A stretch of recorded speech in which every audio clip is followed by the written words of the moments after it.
Quand j'ai dû accepter le fait que je devais aller plus vers mon yin, plus vers mon côté féminin, vulnérable,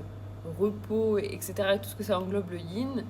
moi étant un grand yang et étant une femme indépendante avec son business, etc., et qui travaillait énormément, qui était là en mode mais il faut travailler énormément dans la vie pour avoir ce qu'on veut et que toute ma réalité était façonnée par ça, par l'argent, etc.,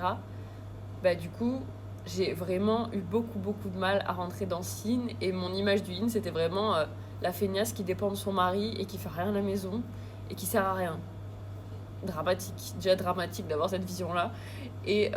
du coup, bah, ça n'a pas facilité le fait que j'aille vraiment dans mon yin. Et du coup, j'ai dû accepter de mettre en pause des choses et aller me reposer, aller m'ancrer dans des parcs, prendre soin de moi, aller faire un soin du visage, aller me faire masser, juste apprécier la vie et passer des moments cool avec moi-même et accepter de me reposer, ce qui était clairement impossible dans mon mindset de j'ai envie de construire énormément de choses, etc. Et bah, j'avais en fait un mindset d'homme et de bâtisseur en fait. Et en fait, au fil des moments passés avec moi-même, au fil des moments où j'étais dans mon intériorité, dans mes émotions, dans tout ce que je suis et que j'ai fait grandir cette partie de yin en moi et que je l'ai acceptée, j'ai ressenti comme énergétiquement que